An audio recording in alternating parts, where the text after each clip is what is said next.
Bonjour à tous et à toutes. Mon nom est Isabelle Archambault et je suis donc co-directrice du CRIJAD avec Annie Poulin sans façon qui ne pouvait pas être avec nous ce midi ou peut-être se joindra-t-elle plus tard.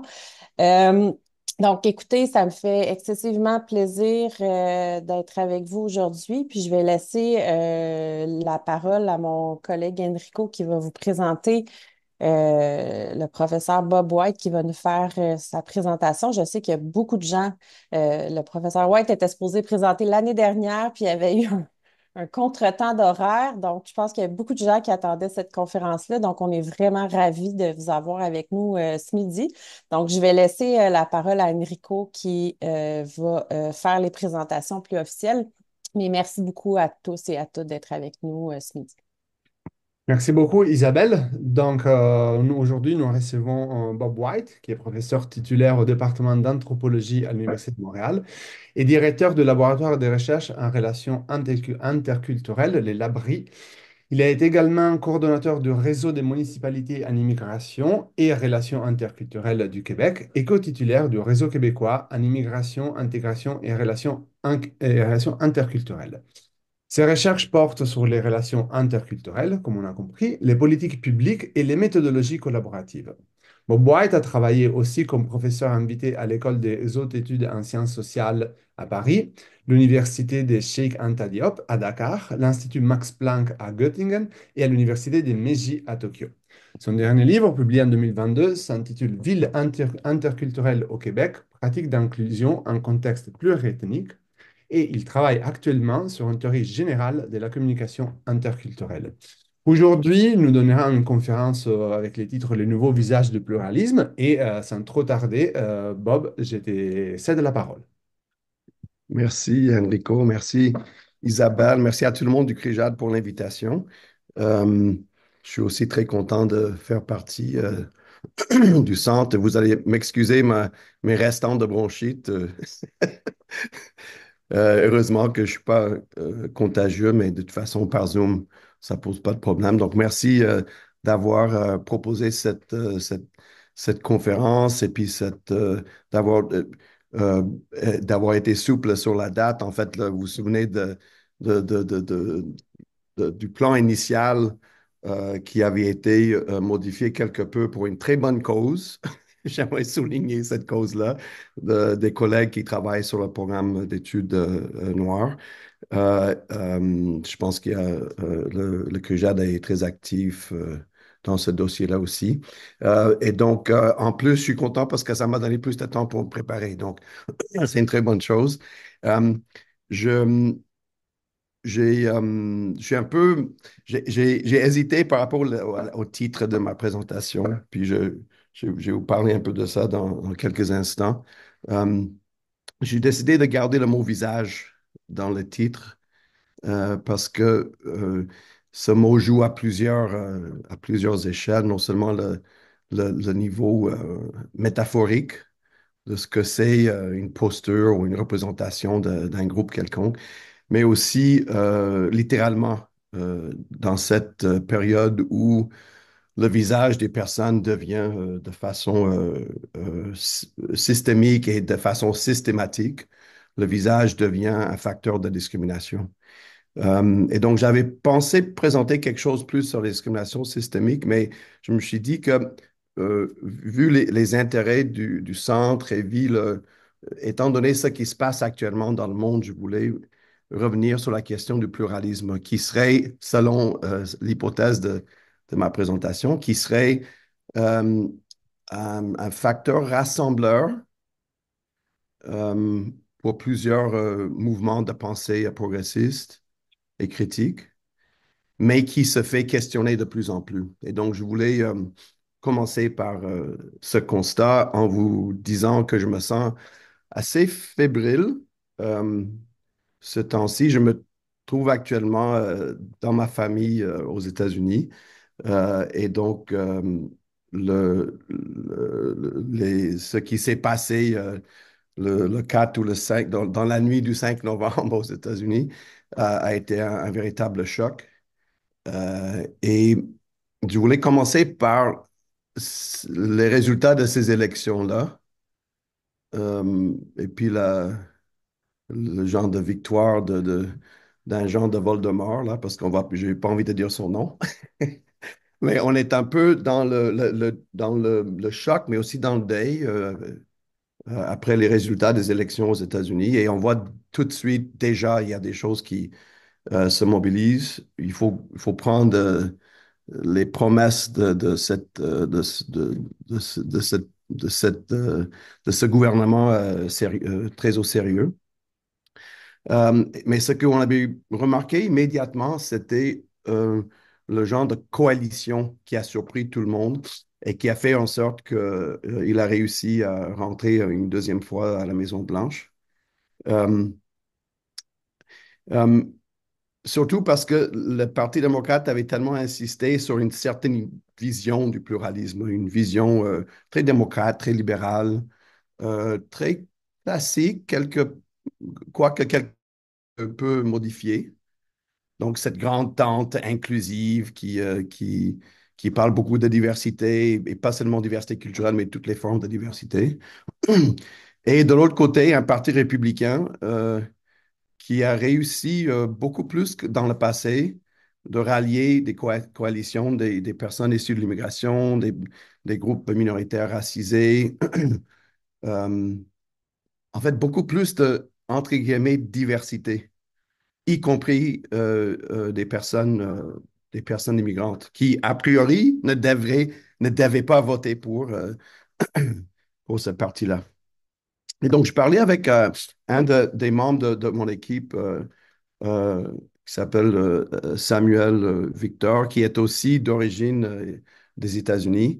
Et on se disait, mais qu'est-ce qui se passe dans le pluralisme de nos jours? En fait, il y a comme une sorte de pluralisme qui est classique et qui a été véhiculé par le Parti démocrate.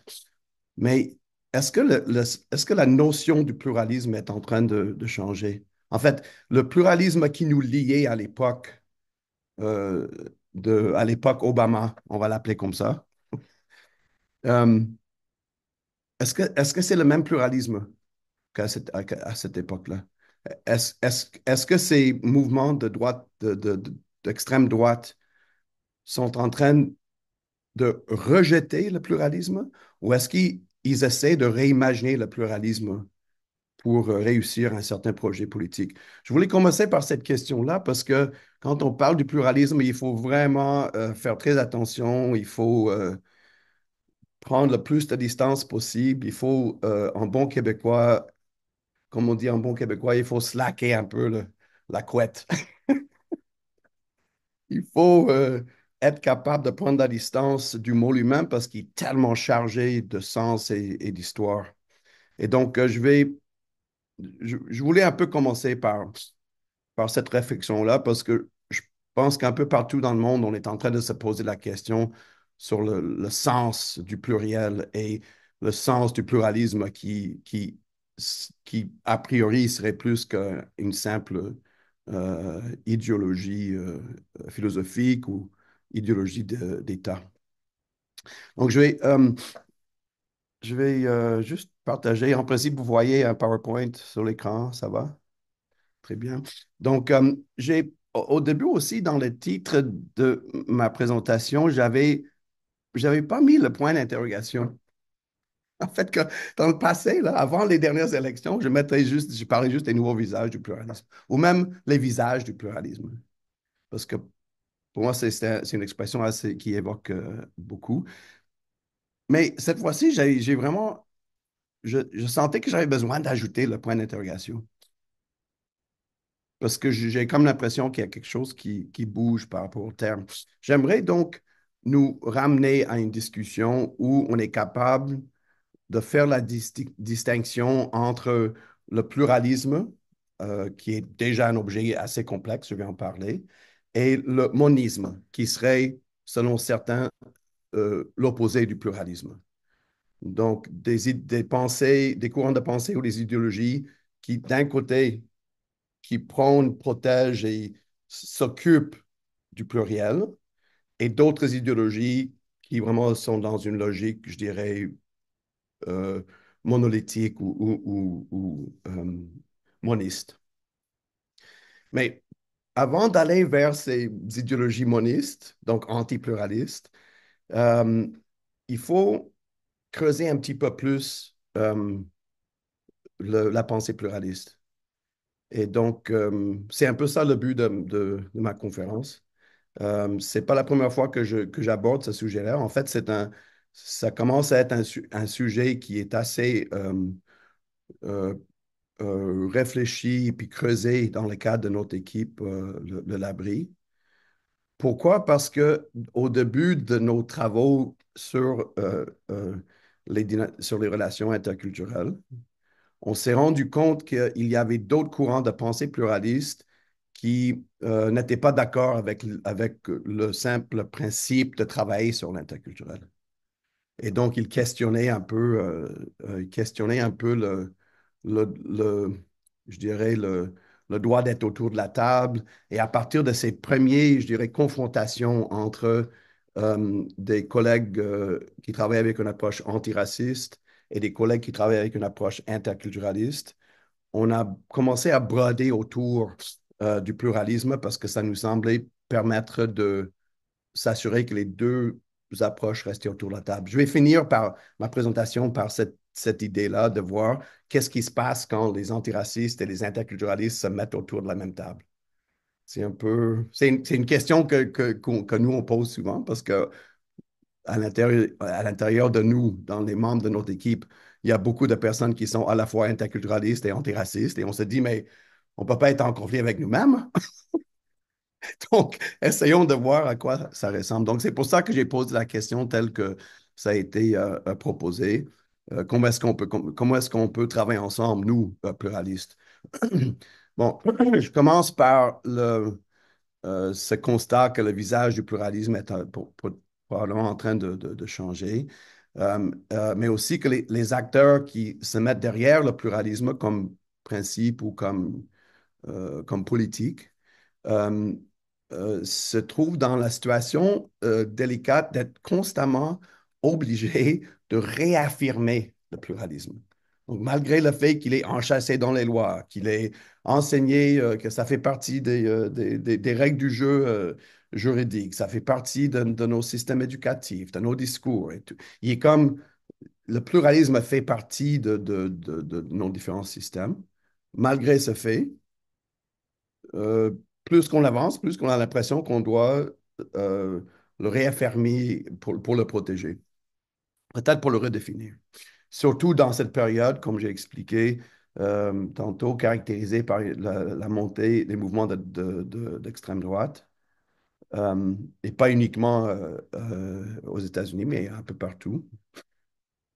Alors, je commence par cette question-là de savoir comment est-ce qu'on pourrait parler de ces différentes façons d'être pluraliste sans miner le projet global pluraliste, qui semble être quelque chose de plutôt euh, rassembleur euh, euh, dans les réseaux dans lesquels on navigue. Euh, alors, souvent, la mise en contexte spécifique qui a comme donné naissance à cette réflexion-là, c'est un contexte qui n'est pas tout à fait nouveau, mais ça se renouvelle. Donc, le constat de ces nouvelles formes de mobilité à travers toute la planète dans un moment historique où les pays dits de l'immigration, ben, ils reçoivent plus d'immigrants, mais ils reçoivent aussi des nouvelles formes de diversité, donc c'est-à-dire un plus grand nombre de langues, un plus grand nombre de pratiques religieuses, un plus grand nombre de pratiques linguistiques ou de statuts légal par rapport à l'immigration, un plus grand nombre d'identités en rapport avec l'âge, avec le genre, avec l'orientation sexuelle. Bref, il y a on a vraiment l'impression que la diversité se diversifie. Et je reprends l'expression des chercheurs en migration qui ont travaillé sur la superdiversité. Euh, il y a, à travers ces nouvelles formes de mobilité, nouvelles situations de contact, dont plusieurs sont inédites et dont plusieurs peuvent exacerber le genre d'anxiété qu'on ressent et surtout amplifier l'hostilité dans la sphère publique par rapport au pluriel, par rapport à la diversité. Et donc, un genre de remise en question des modèles. Bon, les modèles qui sont remis en question, c'est ces modèles-là. C'est très, très schématique, ce que je présente ici, OK? Mais dans les études sur les politiques publiques qui parlent des modèles nationaux d'intégration en contexte d'immigration, ces trois modèles ne sont pas les seuls, mais c'est les trois, c'est un peu comme la Sainte Trinité là, des modèles d'intégration nationale. Donc, le républicanisme qui est associé avec la France, le multiculturalisme associé avec le Canada et l'interculturalisme associé avec le Québec. Je dois dire que même si je travaille sur l'interculturel, depuis que je travaille là-dessus, une très grande difficulté à me séparer de la mauvaise réputation de l'interculturalisme étatique qui est associé avec des chercheurs comme Gérard Bouchard ou d'autres. Même avec mes collègues très proches, je dois constamment les rappeler que je ne suis pas dans ce mouvement politique qui veut à tout prix défendre la nation et qui utilise l'interculturalisme comme outil pour défendre la nation. Ce n'est pas mon but comme interculturaliste. Et donc, c'est pour dire qu'il y a plusieurs façons d'être interculturaliste, comme il y a plusieurs façons d'être multiculturaliste ou républicain. Euh, mais bon, je ne vais pas passer beaucoup de temps là-dessus parce que c'est comme une sorte c'est un sujet qui est sans fin, ces modèles-là, surtout le rapport entre le multi et l'inter, un sujet qui m'intéresse beaucoup. Euh, euh, mais je vais comme, je dirais, faire un move latéral vers une autre façon de découper le pluralisme. Et ce modèle que nous avons développé et utilisé depuis plusieurs années, c'est un modèle qui émerge du travail de terrain à Montréal et au Québec. Et euh, un modèle qui part du simple constat que les différents acteurs dans différents milieux, je dirais, universitaires, institutionnels, communautaires, euh, il y a des récurrences dans la façon que ces acteurs organisent leur travail et la façon ben, qu'ils imaginent différentes théories de changement. Alors, d'un côté, on voit beaucoup d'acteurs qui mettent l'accent sur la reconnaissance de la diversité comme une approche ou un modèle. D'autres acteurs qui vont miser beaucoup plus sur la lutte contre la discrimination et la recherche de justice sociale à travers des concepts euh, euh, parallèles. Et un troisième courant qui serait donc l'utilisation du dialogue pour effectuer des rapprochements ou des médiations. Donc, vous voyez, encore une fois, c'est un modèle très, très schématique, très, très simplifié. Euh, il y a, des, il y a des courants de pensée et des façons de faire qui ne rentrent pas dans ce modèle. Euh, je dirais, souvent les gens vont me poser la question, mais pourquoi tu dis discrimination? Ça devrait être anti-discrimination ou non-discrimination. Et c'est effectivement un commentaire très juste. Mais quand on essayait de dessiner les différentes façons de faire du pluralisme sur le terrain, ces mots-clés ressortaient beaucoup. Et on voyait que parfois ça correspondait à des outils, euh, à des, euh, à des organisations particulières. Je vais comme élaborer un petit peu plus avant la fin de ma présentation. Mais ce qui a émergé, donc, c'est euh, un modèle, une théorie de changement qui serait partagée par les différents courants de pensée pluralistes et qui se résume à ce schéma très, très simpliste. Euh, bon, ce modèle 3D a été repris à plusieurs endroits par des observatoires, par euh, la coalition des villes inclusives de l'UNESCO. On a utilisé le modèle aussi pour faire des analyses de politique et programmes pour voir pourquoi souvent au Québec, les institutions publiques et les discours politiques vont mettre l'accent sur le dialogue euh, sans vraiment faire du dialogue. Par exemple, si vous regardez la Semaine québécoise des rencontres interculturelles, un événement qui arrive à chaque année depuis plusieurs années, euh, la semaine s'appelle la Semaine québécoise des rencontres interculturelles. Donc, on va penser que c'est dans le courant dialogue, parce que c'est des rencontres. Mais quand on fait une analyse beaucoup plus approfondie des activités qui sont organisées dans le cadre de cette semaine, je dirais la très grande majorité des activités seraient qualifiées plutôt dans l'approche par la diversité. Donc, la reconnaissance des spécificités des groupes, la mise en valeur des traditions culturelles, la bouffe, la cuisine, la danse, des trucs comme ça. Donc, à vrai dire, c'est pas vraiment une semaine sur les rencontres, c'est une semaine sur la diversité. Bon, juste pour vous donner un exemple. Donc, on est en train de terminer un rapport beaucoup plus détaillé pour faire une critique de la semaine. Euh, Évidemment, avant d'utiliser le mot pluralisme, il faut au moins se donner une définition parce qu'il y en a tellement. Ça, c'est des aspects qu'on avait recensés dans une lecture, je ne dirais pas systématique, mais plus ou moins exploratoire sur le sujet. Donc, moi, je retenais trois éléments pour définir la notion. La prise en compte d'une réalité plurielle, la reconnaissance des droits des personnes et des groupes qui ne s'identifient pas au groupe majoritaire et un certain engagement à créer des conditions pour la participation. On peut discuter beaucoup de ces éléments-là. Je ne suis pas politologue ni philosophe, mais ce sont les aspects que nous avons mobilisés dans le cadre de la discussion autour de la notion. Comme j'ai dit au début, le pluralisme, même s'il est enchâssé dans les lois et les systèmes politiques, il ne fait pas toujours consensus. En fait, on dirait qu'il fait de moins en moins consensus.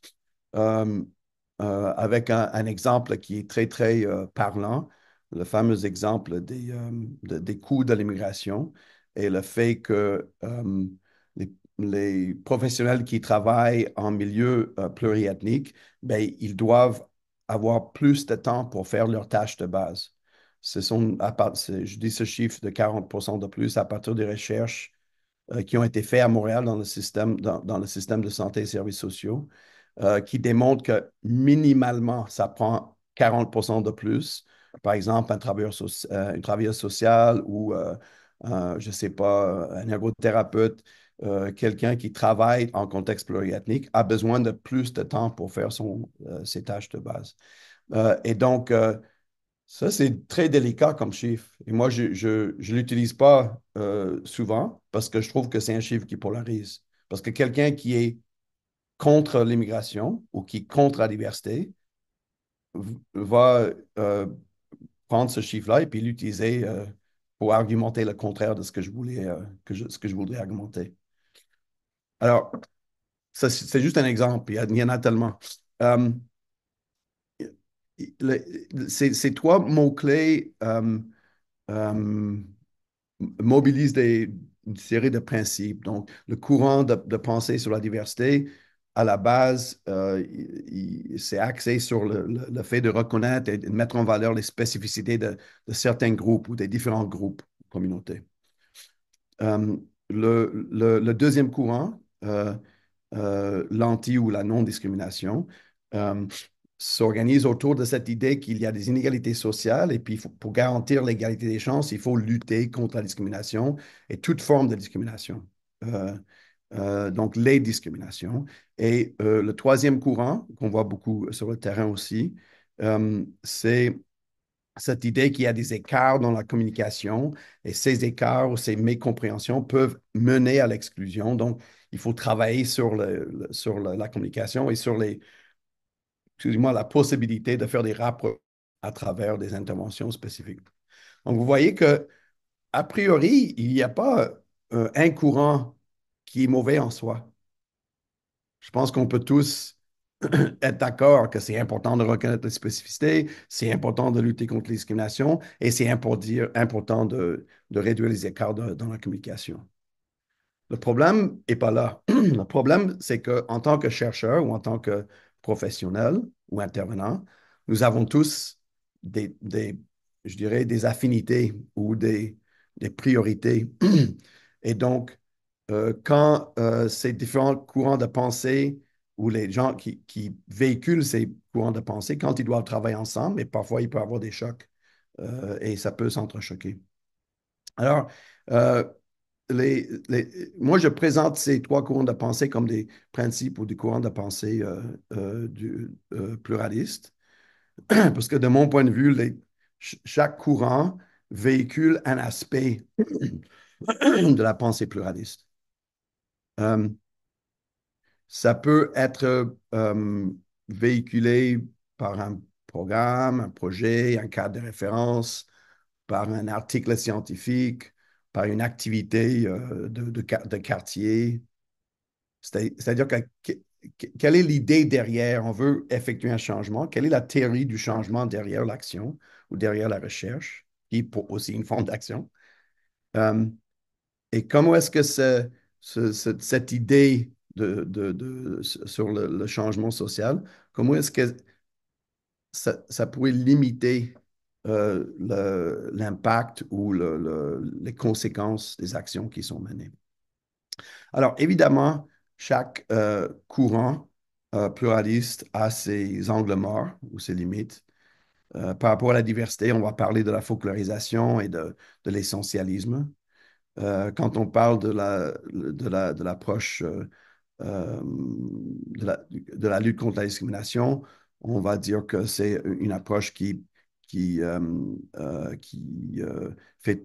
tendance à culpabiliser les acteurs et qui est limitée par une certaine forme de juridisme. Au niveau du dialogue, les critiques, on entend souvent, c'est que c'est l'angélisme et puis l'utopisme.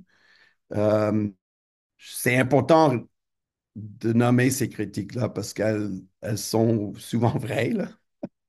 Et donc, il faut se dire que chaque courant a ses forces et ses faiblesses et il faut être capable de les nommer sans gêne.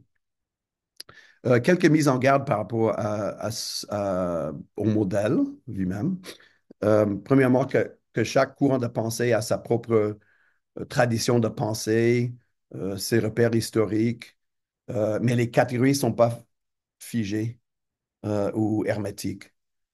C'est-à-dire que l'idée, ben, le savoir, par exemple, le savoir sur la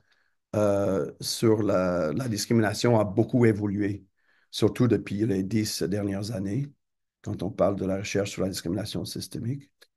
Euh, ou par exemple les approches intersectionnelles.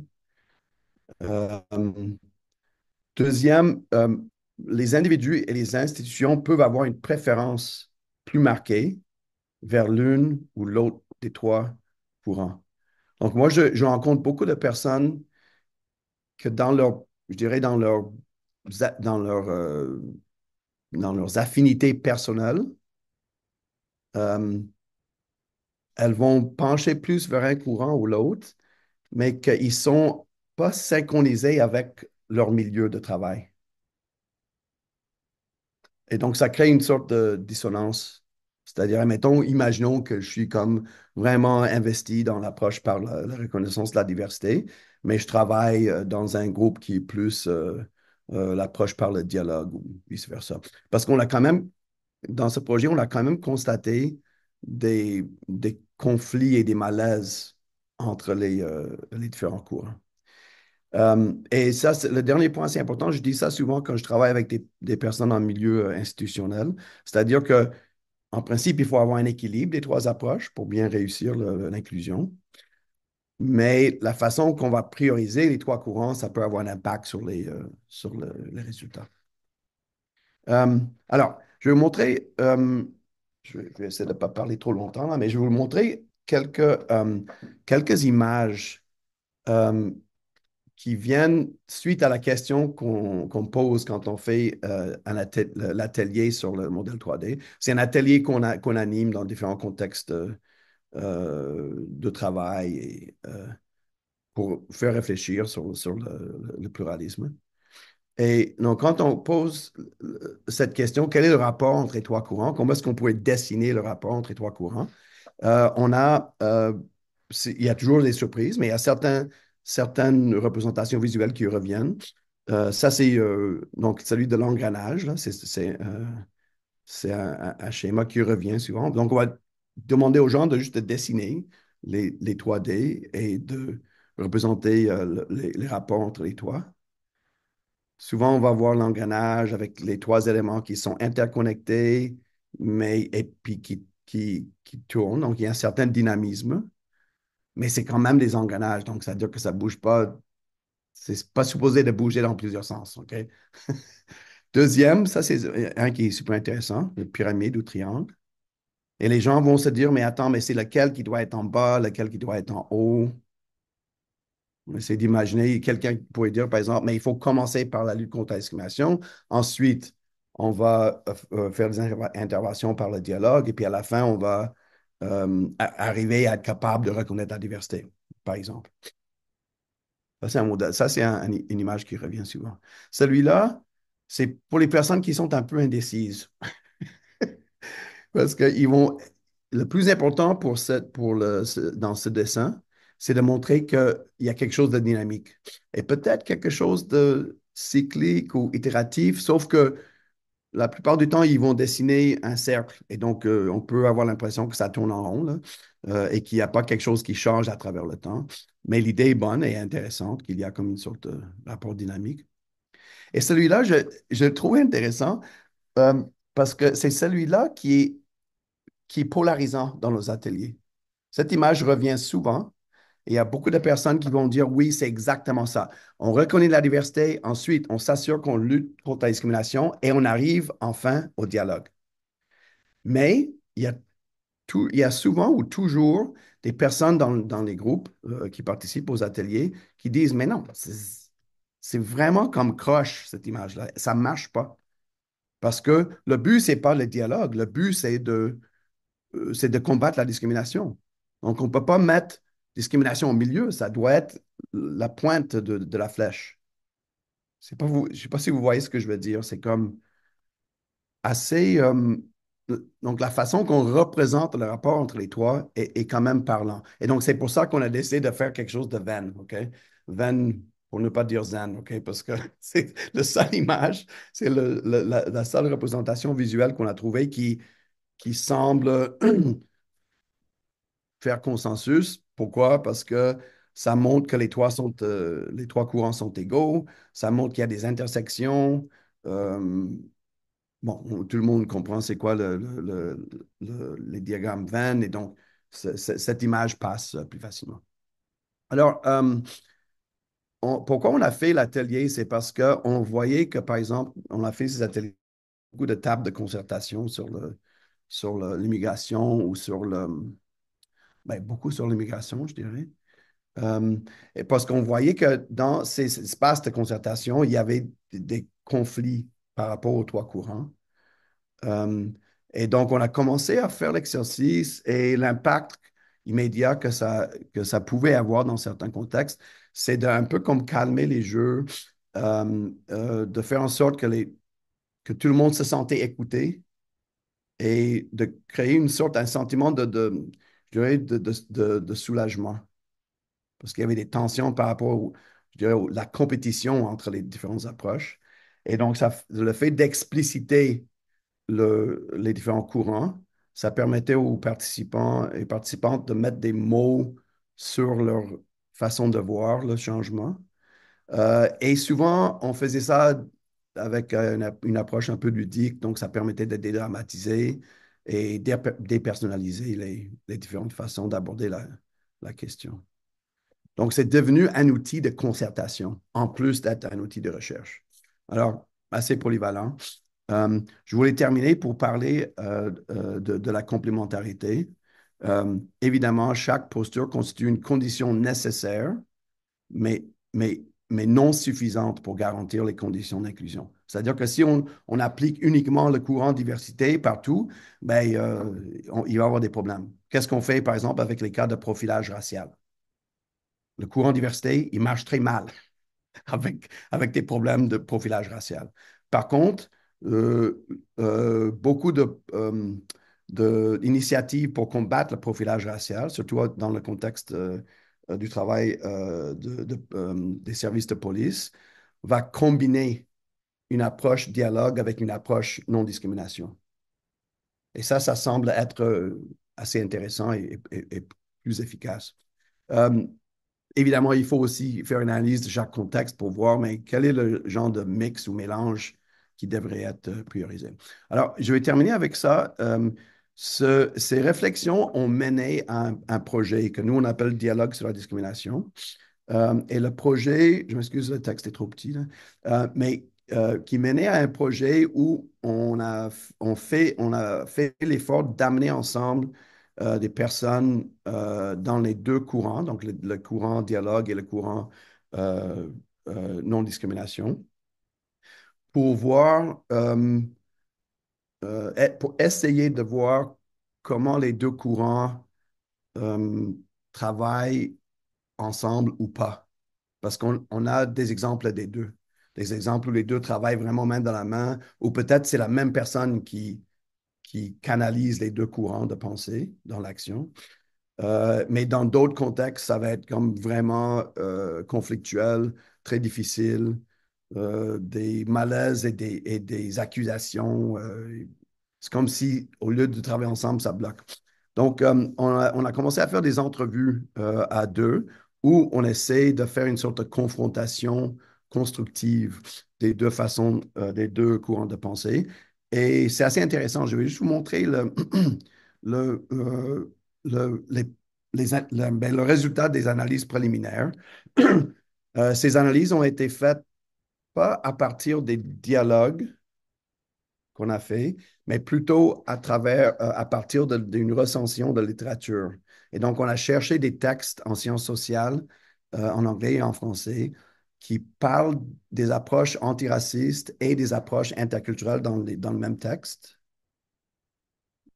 Et on a trouvé trois types de liens ou trois types de maillage.